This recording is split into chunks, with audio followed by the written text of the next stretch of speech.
Welcome to Small Arms Solutions.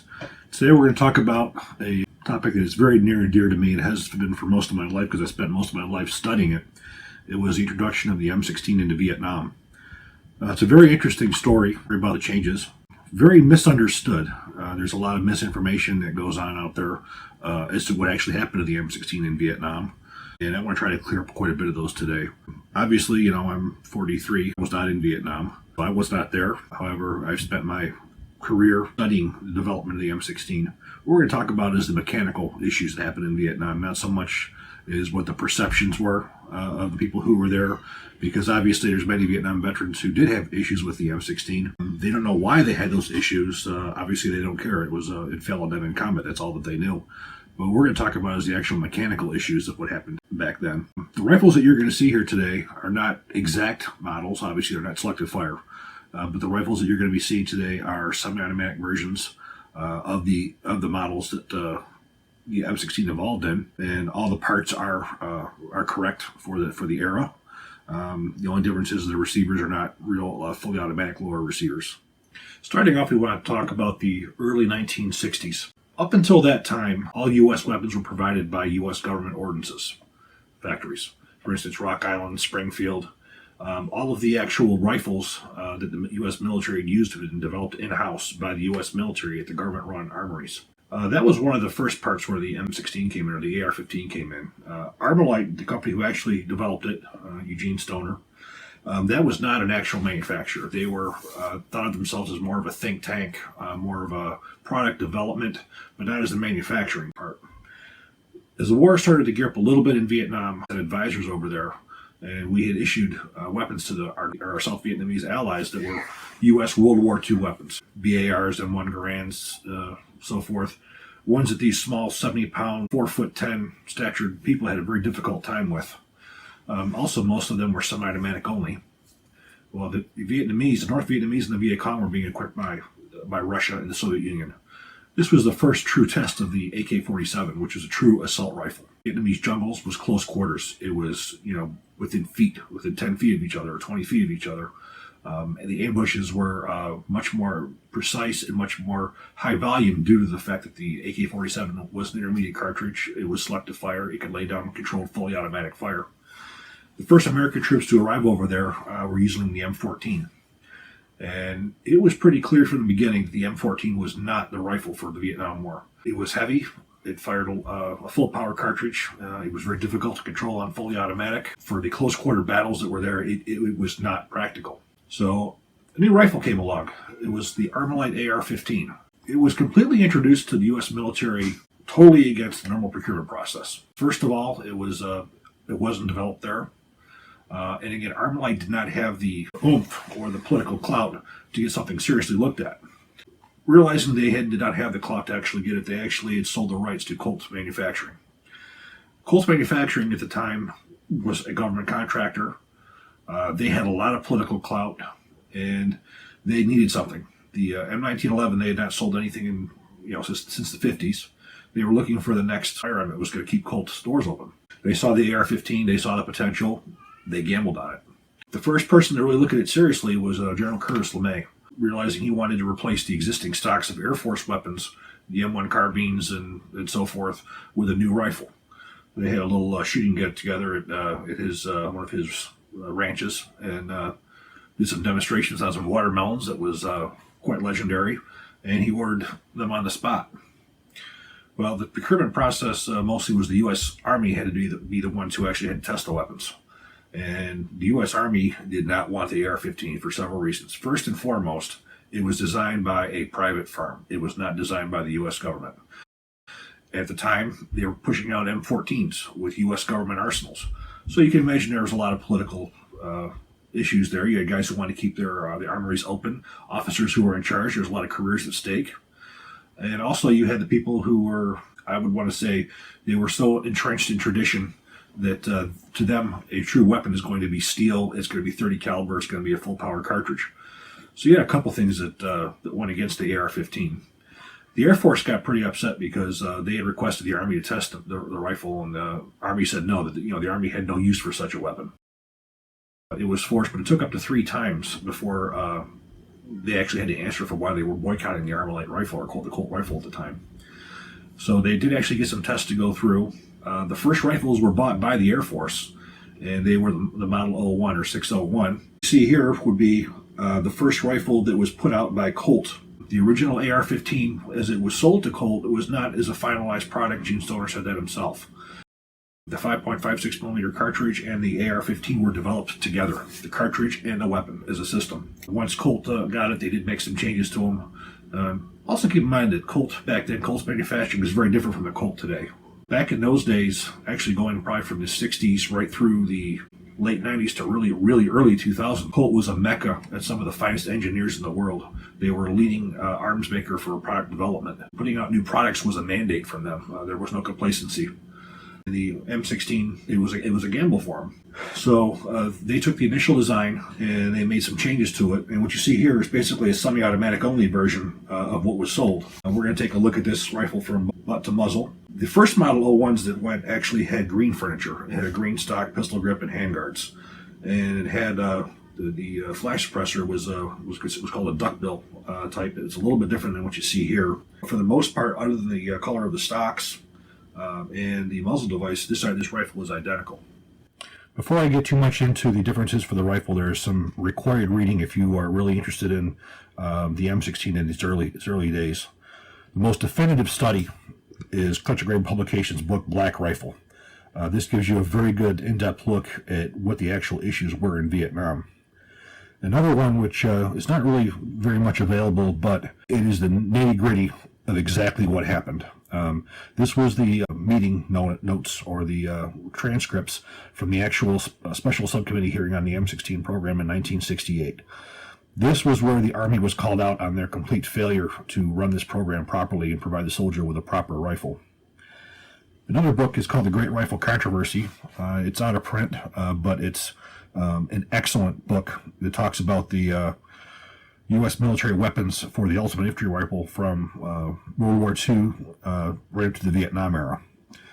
The next book is very, very good. It's called Misfire. This talks about how the Ordnance Corps has failed the American soldier since the Civil War. It goes right from, for instance, with us having the perfect weapon for World War I, the Thompson submachine gun, that the U.S. military Ordnance Corps, the Army Ordnance Corps, didn't have the vision to see how important of a weapon and how effective that would have been. It talks about the failures with the M1 Garand to go with box magazine and to stay with 8-round clip because they didn't want to waste ammo. It shows just a lot of how the failures by tradition and also by people's own misguided loyalties to themselves rather than what was best for the U.S. soldier. The book was the M16 Controversies. This is another excellent book on the development of the M16 and all the problems that went along with it. You would not expect a rifle to have this kind of books written on it. You'd think, a jet or a tank or missile or something along those lines. But the story of the M16 is a very interesting. It shows a lot of mishandling. It shows a lot of, in some cases, fraud, people deliberately fixing tests to try to make the rifle look bad because these guys didn't want to lose their jobs and stop producing guns at Rock Island Armory. But this would really be the required reading for the early parts of the M16, early days of the M16. When you want to go later, my personal book is Black Rifle 2. That takes you from the M16 A2 development right through the M4, right through 2004. But in my opinion, these are the definitive works on the history of the M16 rifle during the Vietnam War. Looking here is the original Model 01. This was built off of a Colt Sporter 1 upper and lower receiver set. However, every single part on this rifle is 1962, 1963 era. So it is all correct. Looking at the rear, we have the first generation Fiberite stock. The original stock, as you can see, had no trap door. Also, the rear was actually a sling swivel rather than just a fixed swivel. The receivers, originally against Gene Stoner's wishes, were manufactured of 6061 T6 aluminum. And just as Gene Stoner had suspected, once they got to Vietnam, the corrosion, the perspiration, the sweat, the actual environment caused what was referred to as intergranular exfoliation or corrosion. A lot of it was found in this area here because people would hold it like this. So you would actually see magazine wells that were actually eaten all the way through where you could see the magazine. And immediately that was changed back to the recommended 7075 T6 aircraft aluminum. Looking at the pistol grip, again, it was a fiberite type material pistol grip. The magazine originally was a steel magazine. It was referred to as the waffle pattern magazine. Those were issued at first. However, they were found to have a lot of issues with them, and they switched over to the aluminum 20 round magazine. Now, one of the fallacies we're going to start with is that you could only put 17 to 18 rounds in the magazine because the spring would get weak. That was not true. Normally what happened was the reason they didn't put them in was because if you had a full 20 round magazine, it could be difficult to insert the fully loaded magazine. Again, it's something that it got around that you can't do this. If you were to put the 20 rounds, which it was manufactured for, you would have had no problems. But if you tried putting 21 rounds in, you would have problems. But a lot of people were just told that. They were said because it was a spring that went bad.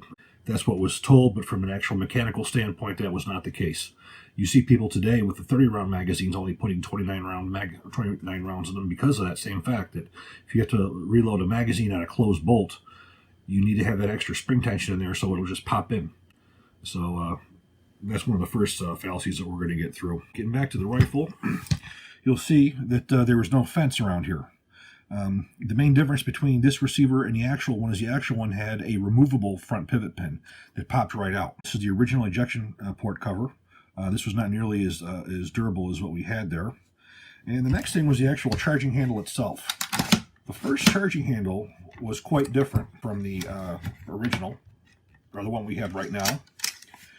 Notice how much smaller it is. It's more of a triangular shape. This was the original design, but it got noticed really quickly that it was too small.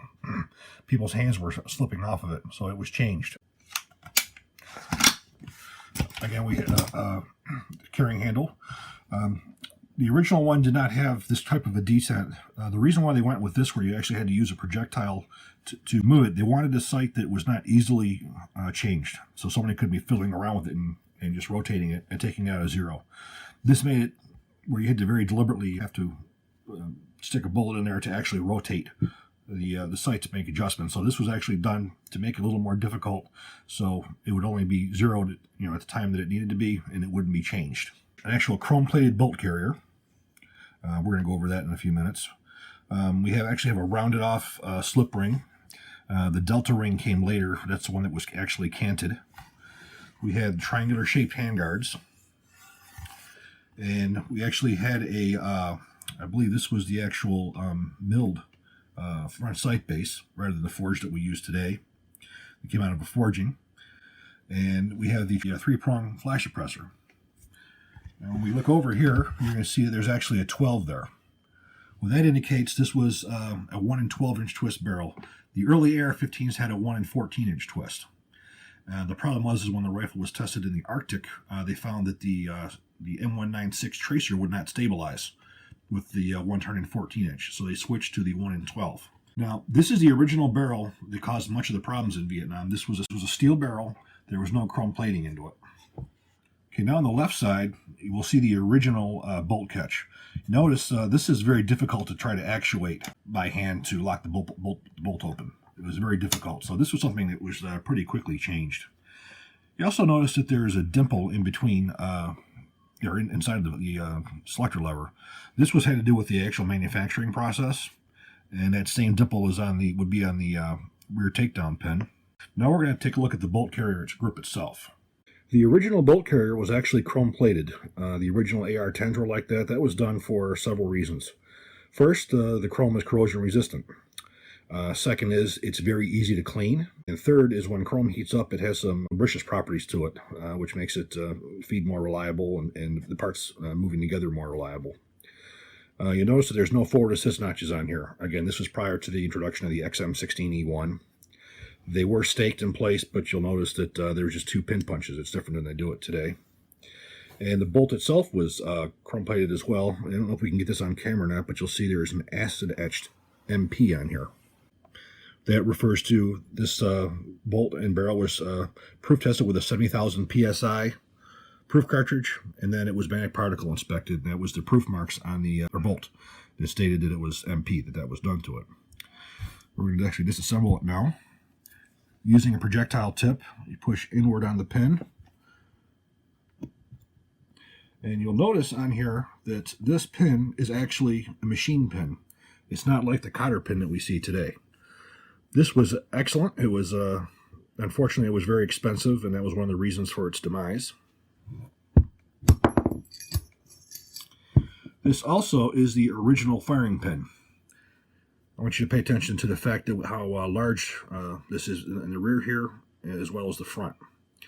This would prove to be a problem that they would have to deal with very soon once this rifle hit the field. You have a chrome-plated cam pin as well. Now we have the actual chrome-plated bolt itself. And of course, the inside of here was also chrome-plated. The inside of the bolt, the carrier key was all chrome-plated as well. And then we can take a look at the actual extractor assembly itself.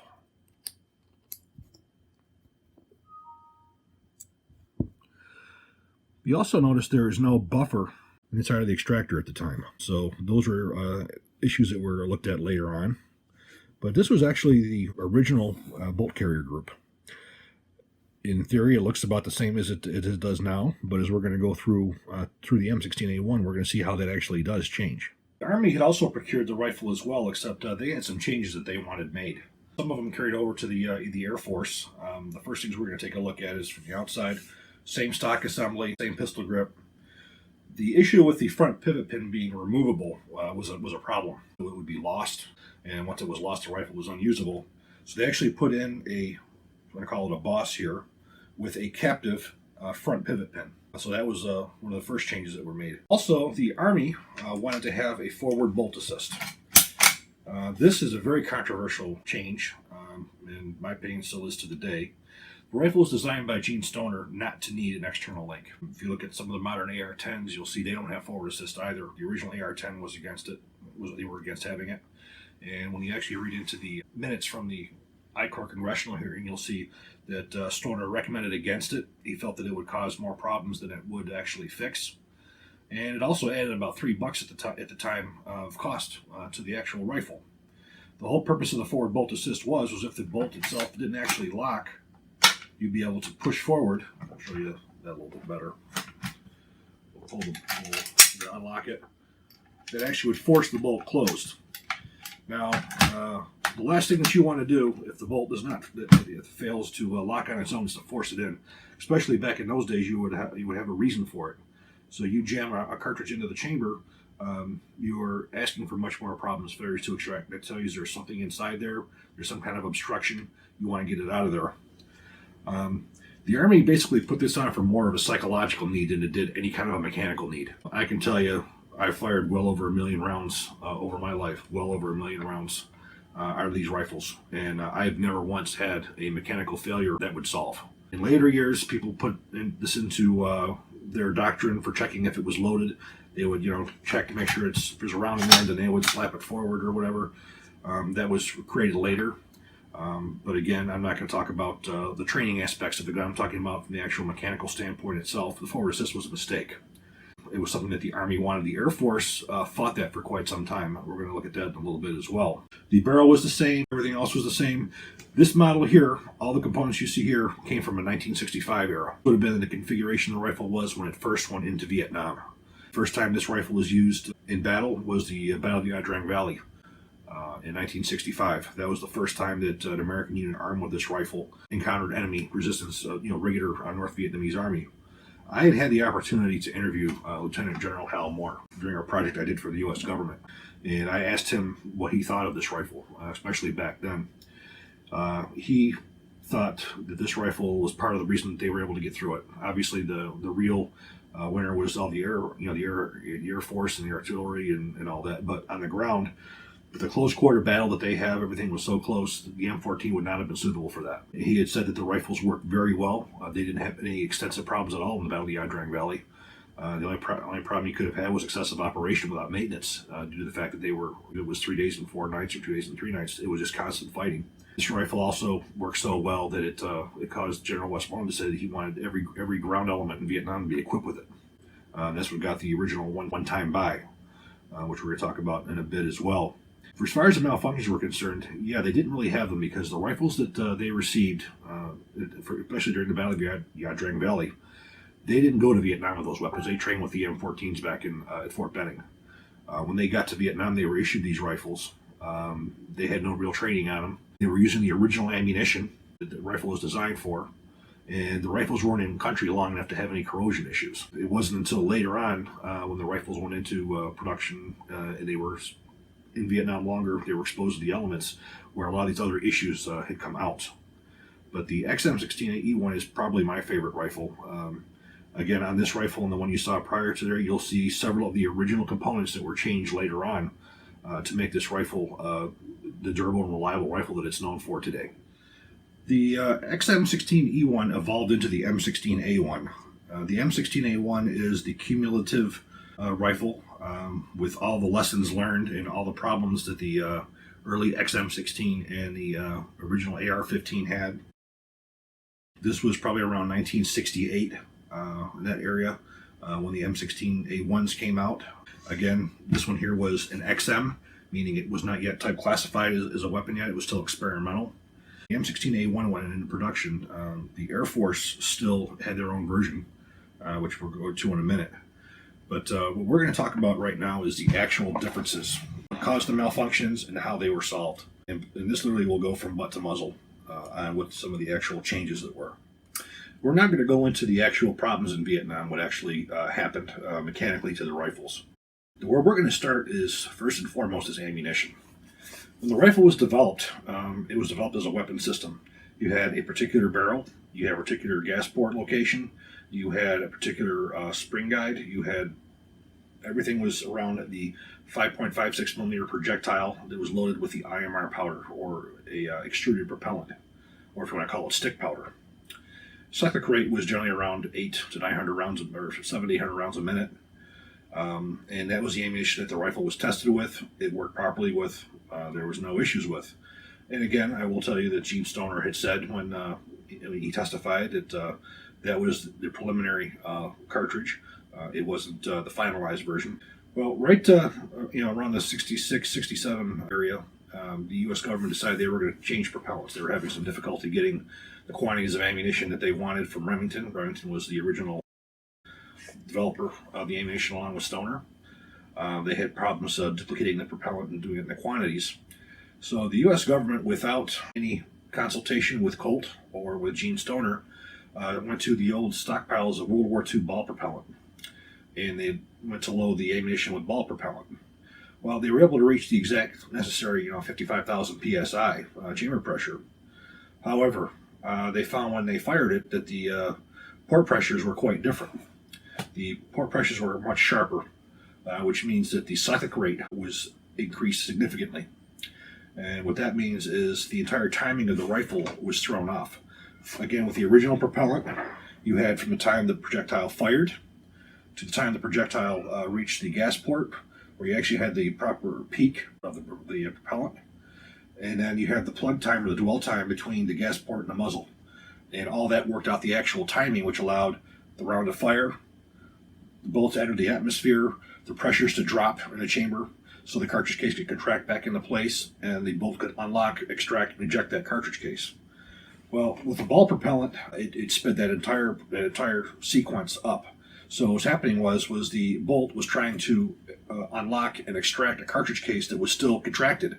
There was still residual pressure in there, which caused the extractor to slip over, or even the extractor to actually rip the rim off of the cartridge case. That was one of the most serious problems it had with ball propellant. There was an issue with fouling, additional fouling that was caused by ball propellant. The issue was very overstepped as to the severity of the actual fouling itself. The true problem was not the fouling, it was the actual timing. It caused the bolts to wear quicker. It caused parts to break faster because you're driving the rifle beyond its design parameters. We're going to talk about with the A1 later. It was not that the rifle could not work with ball propellant, it's that it was qualified with IMR propellant. The rifle cannon was eventually designed to work with ball propellant, but the initial rifle was not. So the problem with the ammunition, it caused a couple issues. First, bolts to break. It caused failures to extract.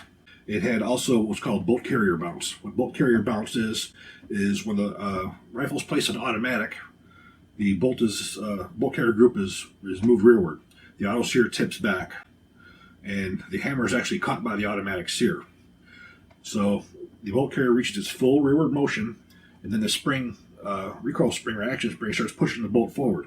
As the bolt moves into the lock position and goes to lock, the bottom portion of the bolt carrier actually tips the auto sear, and it releases the hammer to fire. Well, there was such excessive speed in here due to the higher cyclic rate that at the same moment the hammer would drop and fire, the bolt carrier would actually bounce off of the receiver extension. So the bolt was closing and then bouncing back momentarily.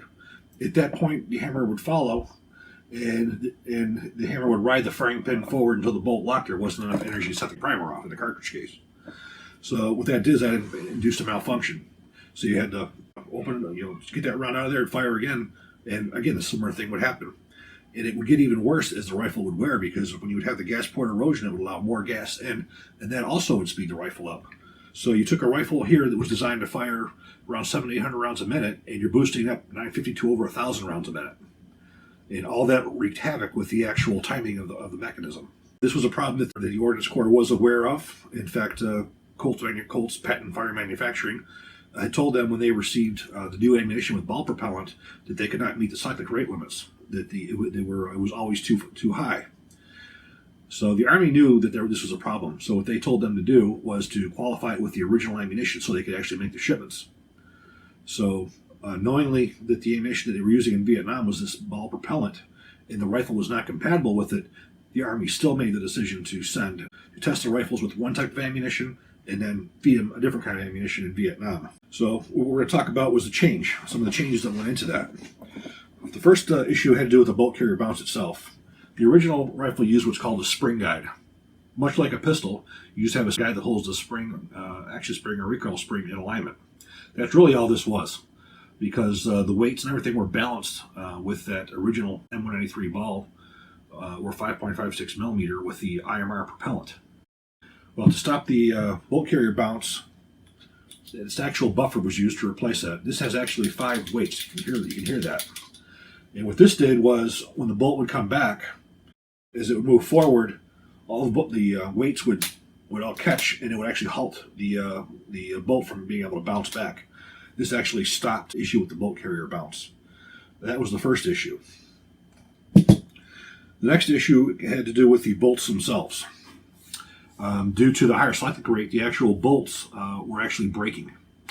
So there were some manufacturing improvements that went in, for instance, shot peening and some heat treating issues that made the bolts stronger to be able to withstand the higher rates of fire. And you'll also see that on the XM16 we have a chrome-plated bolt carrier. On the M16A1 we have black. Well, even though the chrome is superior to manganese phosphate, there was a couple issues. One was cost. The chrome-plated bolt carriers cost more than the manganese phosphate. And two, in those early days of these bolt carriers and bolts, there's an issue with the actual chrome plating process themselves. Colt didn't do that themselves. They sent them out to various vendors. And if the chrome plating was not applied properly, you could get cracks, and in those cracks you would start corrosion and pitting. So you would have issues with that with the chrome-plated bolt carriers. So to go with an actual manganese phosphate, which is what was started back then and is still in use today, it's not as good as resistance as the chrome is, but it's definitely very suitable. The new bolts, chrome-plated, were not chrome-plated either. They were also manganese phosphate. What they did chrome-plate was the inside of the bolt carrier and the inside of the carrier key. Inside of the carrier key was to make it easier to clean, so filing would be less likely to stick. And inside of the carrier, where you had the metal meet metal gas rings meeting, it would make that friction much less, and it's also much better for corrosion resistance. So that was changed themselves. The actual trigger mechanism themselves. The disconnector was one of the parts that also was seriously affected by the higher rate of fire. There was actually what you would call hammer slap, which the bolt carrier would, as it would move rearward, it would strike with such violent force on the hammer would come back, and the tail of the hammer would hit the rear of the disconnector, and it would break the tail of it right off. So the new disconnector was designed, which was much thicker, so it had much more strength in that area. They went with a different manufacturing process for the selector levers, which got rid of the need for the hole that was in there. The M16A1 did keep the forward assist. You can also see right here we have the new charging handle. Now you will find rifles that have mixtures of these components because rifles were modified and updated. The rifles I'm showing you here are the correct XM16E1 and the correct M16A1. But as I said, the parts that I'm showing you, you can find these parts mixed on a new gun. You will find those that were rebarreled and so forth. We'll talk a little bit more about this, but you can see the improved charging handle that was actually easier to grab. On those, you can see both of them have the forward assist as well. Looking at the stocks that we have here as well, you'll also see that we have the swivel here. Now we have the fixed swivel. Looking at the rear, on the XM16E1, you'll notice we have the fixed butt pad. We have no trapdoor. On the M16, because of the necessity of the cleaning kit, we actually have a trapdoor where a cleaning kit could be installed and kept for use. Also, the materials of the stocks were changed too. Again, this was the early Fiberite. This was a nylon that was actually much stronger. You can also see the pistol grips here. This is a much more durable material than was originally used. Looking at the receivers themselves, the biggest thing to notice is the full mag fence here, or it's also called a boss. The original rifle, this primary purpose was solely to have a captive front pivot pin. This one here had another one. Because the way this was exposed, the magazine release was exposed, they had problems when they were doing low crawls or carrying the rifles where the magazine would be accidentally released. What the fence did here was it protected the magazine release button from unintentional release. Go look at the barrels right now as well. There was a very big change that happened with the barrels. Failures to extract. Okay, we've covered first the issues with bolt carrier bounce. We've covered the cyclic rate, the increased cyclic rate, which had caused the bolt carrier bounce. It had caused the parts breakage of the disconnector. It caused bolts to crack. We've talked about how those changes were made. We're now going to talk about the principal cause of malfunctions of this rifle in Vietnam. The principal failure and the most serious failures were caused by the failure of the Army to chrome plate the bores and the chambers of these rifles. This was something that the U.S. military had known about since the Pacific, that chrome plating of a barrel and chamber will prevent corrosion. It's easier to clean, and it prevents debris from sticking to it. What happens when a chamber corrodes, it forms pits. And when the cartridge case expands, the brass will actually expand into those pits, and it will lock the cartridge case in place as the pressures decrease, then will remain in those pits. So what will happen is when the bolt comes back, either the extractor will slip over the cartridge case, leaving the cartridge case in the chamber, or it will actually rip the rim right off. And the only way to get that cartridge case out was to get the cleaning rod and to ram it out. And many of you have seen pictures of guys in Vietnam who had cleaning rods taped to their rifles. This was a problem that was induced, that was warned, that they knew was going to happen. The original rifles that I showed you had the 12 on there. Those were the actual barrels that had the standard steel, which, due to the humidity and other environmental issues, being outdoors, caused the chambers to actually corrode. And contrary to what people like to say is that these rifles would fail because they were dirty. No, they did not fail because they were dirty. They failed because their lack of chrome plating the chambers. Once you have a pitted chamber, it doesn't matter how much you clean the rifle, or how clean it is, or how dirty it is, you will have failures to extract. And many would feel that, hey, they would clean it, it may work better for a round or two. But the issue was not that the rifles needed to be cleaned more. It was once that got corroded and pitted, the malfunctions began. This all came out of the 1968 congressional hearing also. So the Army was forced to answer for it, for many of these problems that they knew about and they failed to correct. In fact, the committee said that the Army's performance in this was practically criminally negligent because of their failure to address the issues. So there was a fix in the barrels. The first was to actually chrome plate the chambers, period, just the chambers. And what we have here is we have examples of the actual barrels as they were changed. So we're going to show you the actual evolution of the correction to correct the failure to chrome plate the chamber. The first one we see here would be a typical Model 601 with a 12. This was the actual rifle that did not have any chrome plating in it at all. It was the one that was the problematic barrel.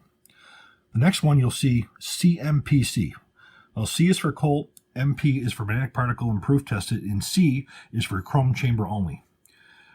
For a very brief time, they actually tried to go to Rock Island and send these upper receivers there, and they would try to chrome plate the chambers only. They would try to do conversions as well. It was not very successful. They did actually manufacture some that were chrome plated with the chambers only, but that was not really the fix. The real fix was to have an entire chrome plated bore and chamber. The next one you see CMPB, which means Colt magnetic particle proof tested and a chrome bore and chamber. The entire bore and chamber were chrome plated. This did a couple things. First of all, it took care of the failures to eject for the most part, and also by chrome plating the bore, it increased the barrel life because the chrome plating is 2 to 3 times harder than barrel steel. So many of the barrels were written like this, and then probably towards the end of the Vietnam War, right up and through the end of the production of the M16A1, they were actually marked CMP chrome bore. So C again, C for Colt, MP, and then actual chrome bore. And you can also see we have a little bit of an evolution here between the muzzle devices as well. The original rifles used a 3-prong flash suppressor. This was actually an excellent device, but a lot of the rumors were that the guys would catch this on vegetation. So they went to a what they call the bird cage, which is you have openings all the way around with a closed muzzle. So this basically will show you the evolution from the chrome-plated bores to the chrome-plated chamber, from the chrome-plated chamber to the chrome-plated bore and chamber, and also from the 3-prong to the birdcage flash suppressor. There is another model we also refer to the standard M16 itself. As I previously stated with the forward assist, the Air Force, they didn't want it, neither did the Marine Corps. So we have what's called the M16 itself. And, well, the only real difference is lack of forward assist, because they didn't want it. You'll see there was no notches on the bolt carrier group itself. The Air Force and both the Marine Corps felt that that it was unnecessary, and they didn't see the need to put it on there to increase cost and for something that would not be useful. So the definitive M16 is, and the A1, they are identical rifles, with the exception of the M16A1 has the forward assist, and the standard M16 does not. Again, you'll see these guns in many configurations and mixed match of parts, but this would be one that you would see in the Air Force, probably right up well into the early 90s. You would see the quintessential M16A1 in use with the Air Force. In fact, the Air Force had many of the original Model 01s, the first rifle that we looked at, and they ended up sitting in their war stock for quite some time. And then towards the early 2000s, those rifles were pulled out of inventory and they were converted to M16A2s. They would remove the entire upper receiver. They would use the new conversion upper receivers, the new stock, the new pistol grip, the burst mechanism. They would actually put a stamped burst on the safe semi burst on the right side, and they would modify the auto with an X and then put burst on it. So the Air Force had used these for quite some time. The rest of the military had gotten rid of them. And the M16A1 would go on to be the primary rifle from the Vietnam War right up and through the late 1980s when the M16A2 was adopted. Bolt carriers is another issue that we're going to go over because there has been some evolution in the bolt carriers as well. Shown here is the original Model 01 chrome-plated bolt carrier. Notice this is what we refer to as the slick side. There's no forward assist notches.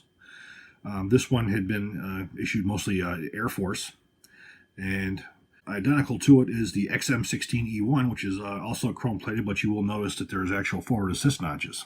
During the issue that the M16 went through, there was a change made to the firing pins themselves. One of the issues that came up was slam fires caused by the inertia of the firing pin when the rifle would cycle. Most of you would notice that if you were to load a round into the rifle and pull it out, you'll see a tiny dimple on the back of the primer. And that's just from the firing pin free-floating inside the bolt. Well, they were having an issue with primer sensitivity with the ammunition they were producing in 5.56 millimeter early in the Vietnam War.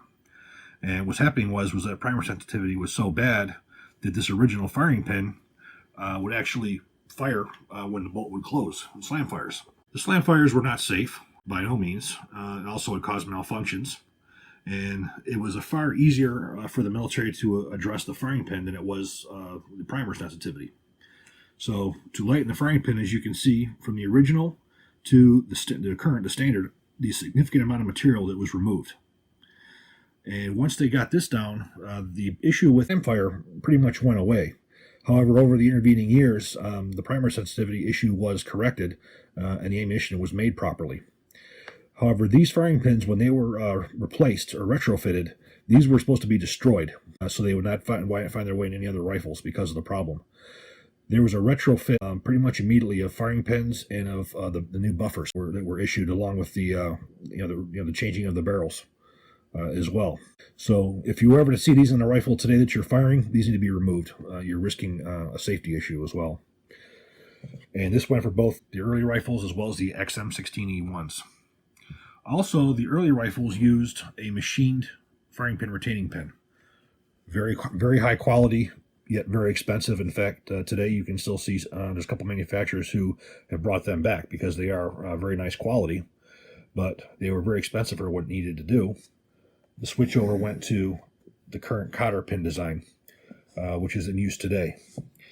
As we previously discussed with the change of the bolt carriers, you got rid of the chrome plating and went to the manganese phosphate.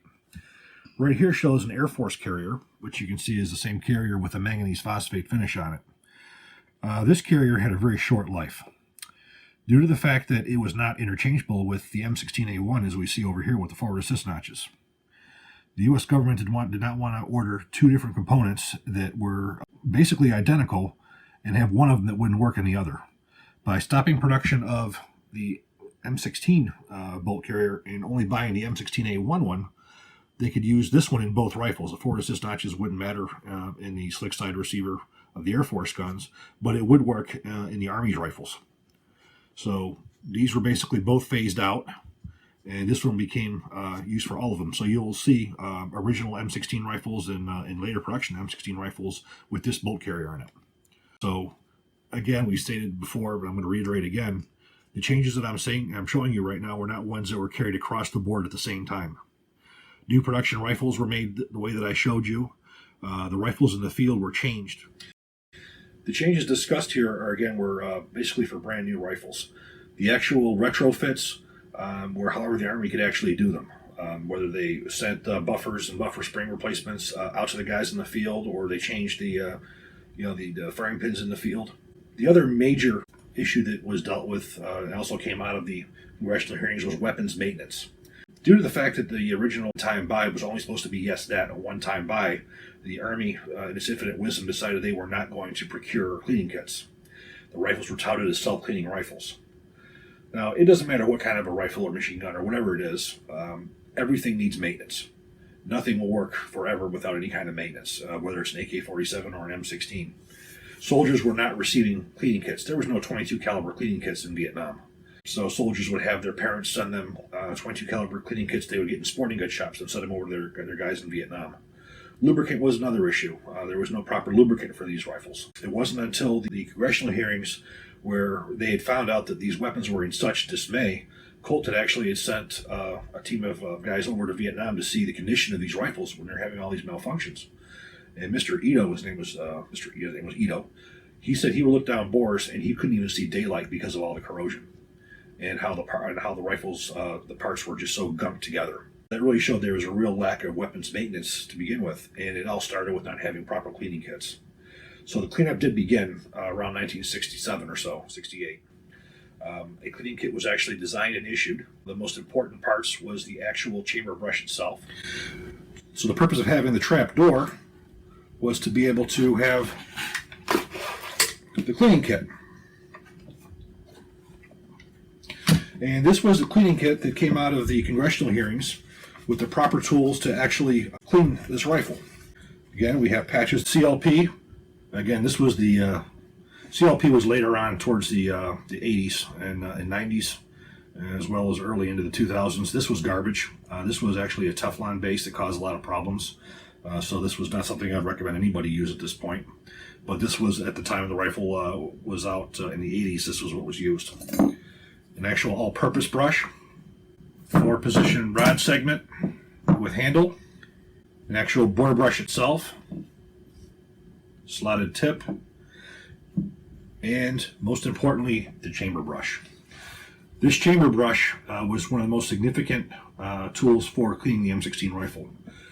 Not only did it scrape all the garbage out of the chamber itself, But you also had a brush in the rear to take care of the barrel extension itself. So as you would get in there, you would not only clean the chamber itself, but also the barrel extension. This would get a lot of the crap off of it, which was necessary.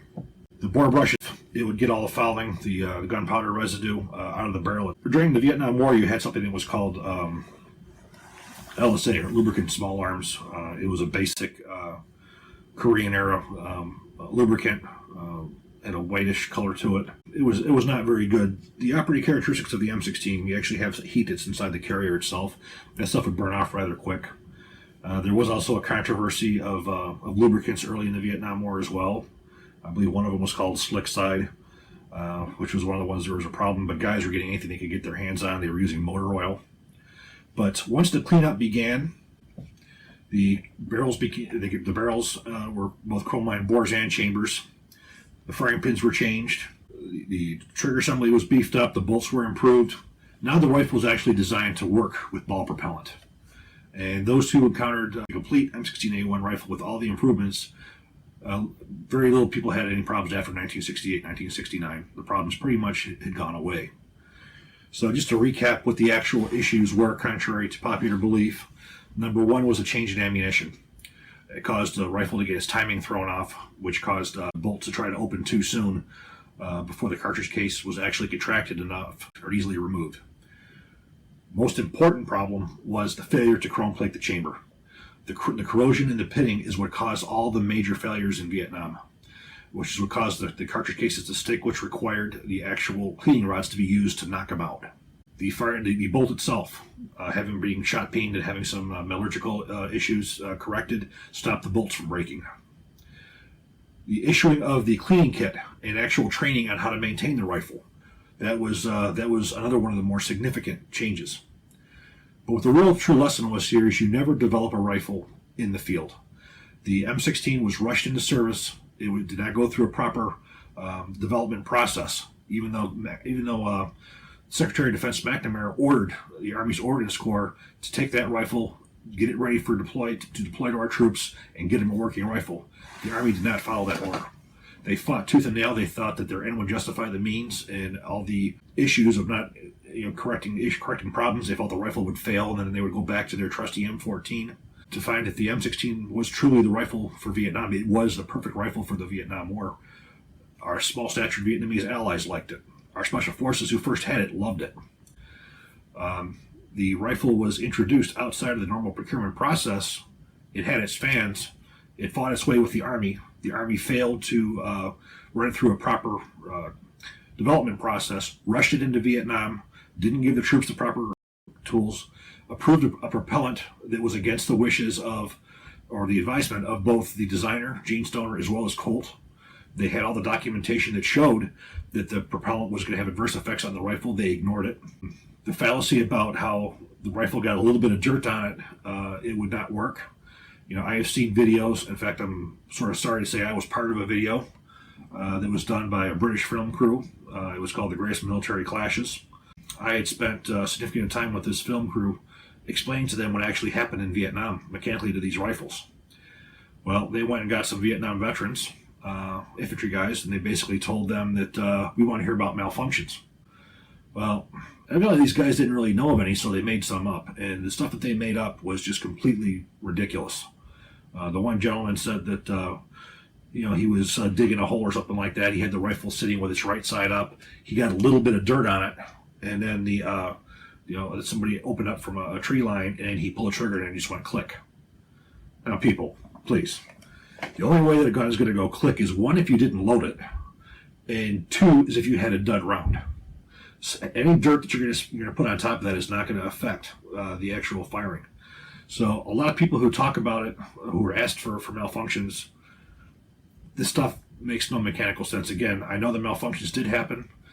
You talk to a lot of military experts that the thought that a soldier knew that it would happen was worse than any malfunction that it ever had. Because all you had to do was hear the stories, and it would cause you to lose faith in your weapon. And that's one thing an infantryman cannot do, is lose faith in his weapon.